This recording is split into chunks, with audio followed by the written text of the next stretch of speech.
From the Channel3000.com Alert Center, this is News 3 Now at 6.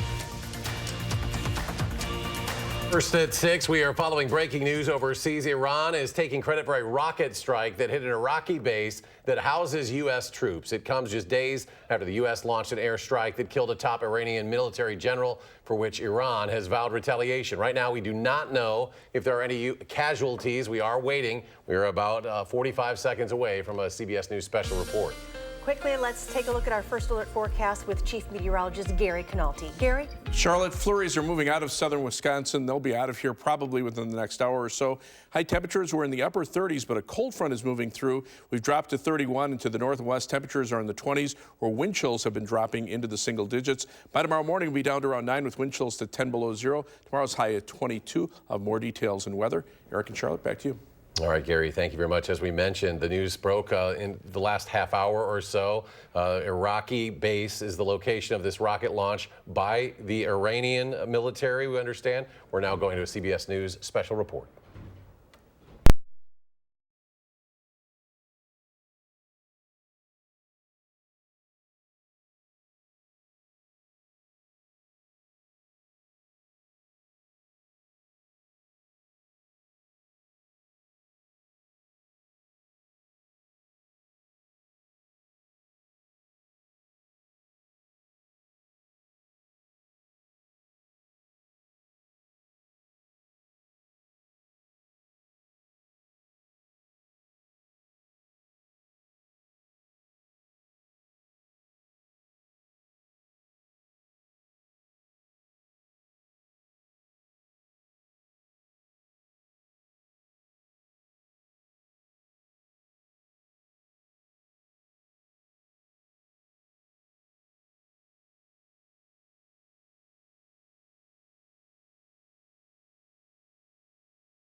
And as she said, we'll have more on those developments tonight on News 3 Now at 10 and also at channel3000.com.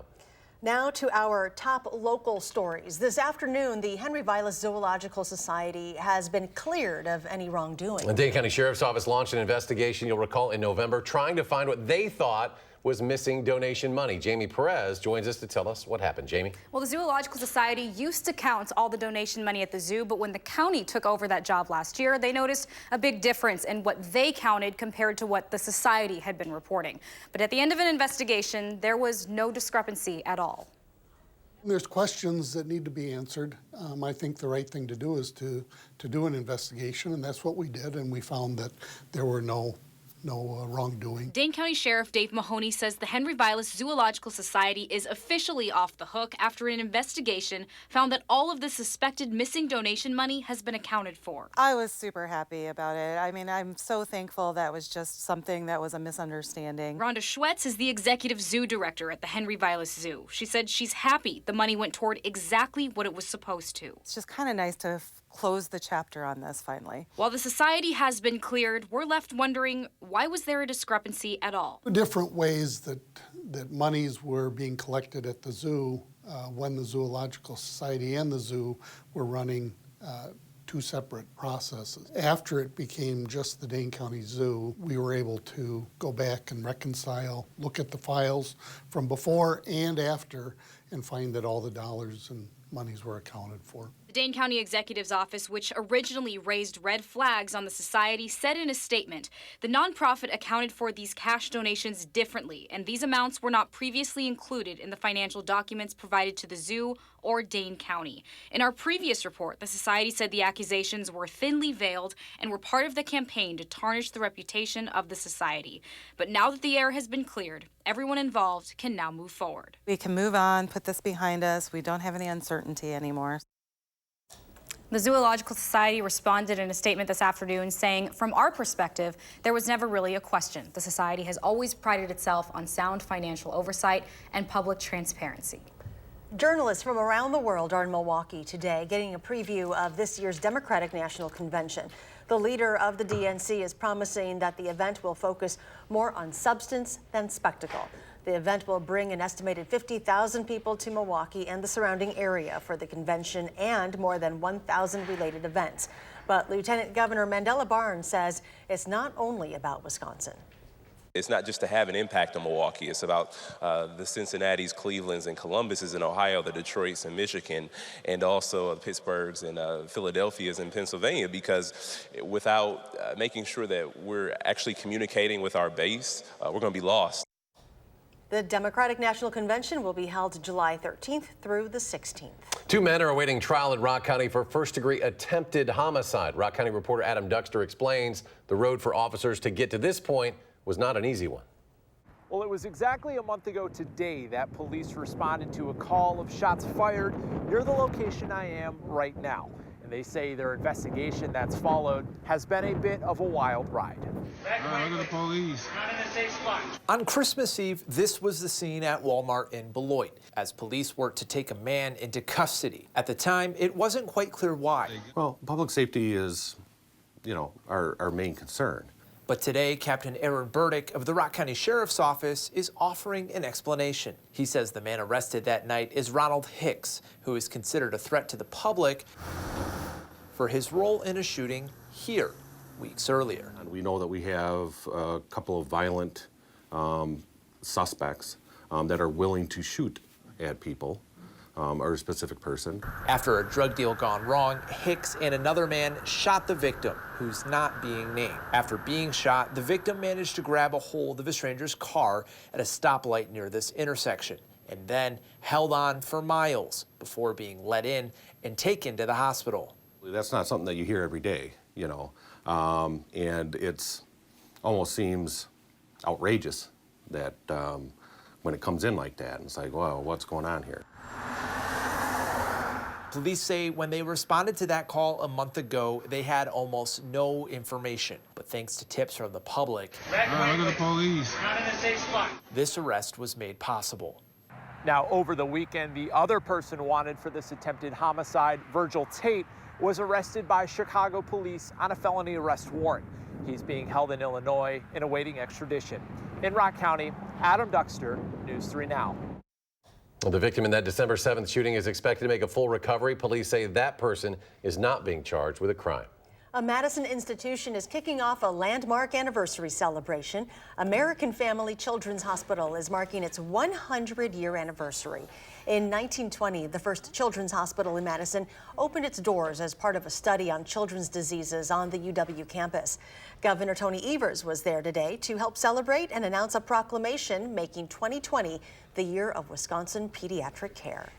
The city of Madison is not set up to allow everyone an equal shot being involved in democracy. That's according to a city task force that looked into Madison's government structure for 2 years. Amy Reed joins us now to explain who is most impacted by this. Amy? The task force found this most directly impacts communities of color and lower income populations. But the member of the group that I spoke to said if we care about the health of our democracy, we should all pay attention to the results.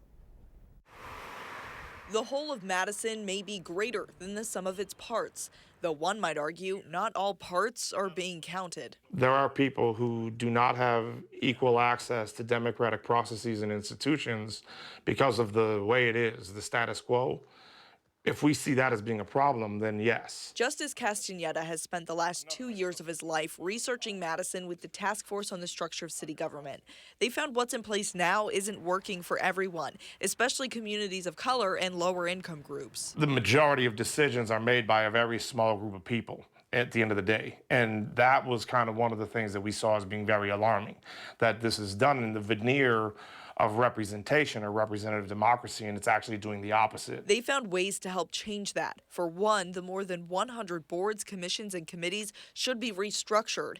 And two, alders should be full-time, with districts redrawn from 20 to 10. To be effectively and aggressively engaged in your district's business, it requires a lot more. It's not a part-time thing. The cost for the change would be between $1 and $2 million a year, which the mayor isn't sure she could get behind, saying to us there might be less costly methods of bettering representation. Castaneda said there are lots of ideas the task force gave the city to help. It's about health of democracy. It's about, do we believe in democracy and do we believe in these institutions and processes? And if we do, and the health of them matter to us, then we should care about the fact that a significant part of our population does not have access to these processes.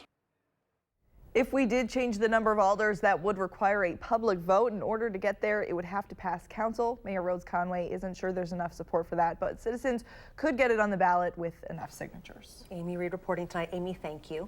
And we'll be right back.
All right, Gary's here. We're going to get a little winter taste tomorrow, Gary. Yeah, flurries are moving out of the area tonight. Temperatures will drop off pretty quickly overnight. In fact, 3 things you need to know in the forecast. It'll definitely be colder tomorrow. High temperatures, actually low temperatures starting out in the single digits with wind chills down to 10 below zero. High temperatures only in the lower 20s.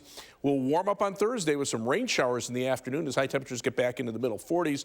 And then some snow chances over the weekend. In fact, we have alert days in the forecast from Friday night into Saturday morning, and then again from late Saturday through Sunday. 2 weather systems. The first one, a little more likely with perhaps a couple of inches of snow. The second one, less likely, but if it does occur, has the potential for a much more significant snow impact. One of the computer models showing just a couple of inches of snow through Saturday morning, and the second storm system completely missing us on Sunday. That's what one of the computer models shows. The other one shows perhaps a couple of inches of snow on Saturday morning, and then the second storm system taking dead aim on Wisconsin. And take a look at some of these snowfall amounts. Just crazy. I doubt we're going to be anywhere near them, but the potential is there at least for a pretty significant snowstorm on Saturday night if that does occur.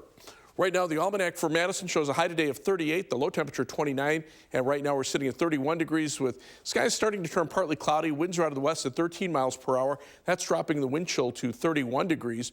You can see a cold front has pushed through southern Wisconsin. Behind it, temperatures drop off quickly into the teens and even below zero by the time you get near the U.S.-Canadian border. And on future track, you can see with the skies clearing out tonight, those temperatures will drop off. But notice clouds start moving in by tomorrow afternoon. Winds shift to the southeast, and then windy and milder conditions are likely on Thursday with a few rain showers in the afternoon as high temperatures climb into the middle 40s. So our forecast calls for any lingering flurries down toward the Illinois state line ending, then clear, breezy, and colder overnight with a low of 9 and wind chills to -10. Tomorrow, sunny and colder, high of 22, but it will turn cloudy in the afternoon. On future track, you can see skies clearing out overnight with those temperatures in the single digits. Highs tomorrow, lower 20s, rising temperatures tomorrow night. And then on Thursday, windy and milder with high temperatures in the mid-40s and a chance of rain showers. Otherwise, Friday should be quiet. Saturday and Sunday, those snow chances we just talked about. And even next week, temperatures will stay a little bit above normal, but there'll also be some chances for snow. We'll be right back.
We want to remind you we will continue with our coverage tonight on News 3 Now at 10 of the developments in the Middle East. You can also stay tuned. CBS News will break in as warranted, and we'll have more at channel3000.com as well. All right, and Gary, you're keeping an eye on some potential snow for this weekend. Yeah, I think we're likely to see a couple of inches of snow Friday night into Saturday morning. Saturday night into early Sunday morning, that's more iffy, but that could be a much bigger impact should it take direct aim on us. Right now, flurries are moving out of southern Wisconsin. Temperatures are dropping to our north and west.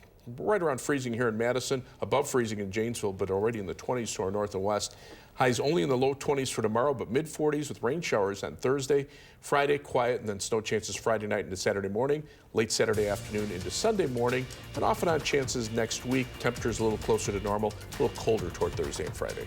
Gary, thanks. Thanks for joining us for News 3 Now at 6. Enjoy your evening, and we'll see you back here at 10.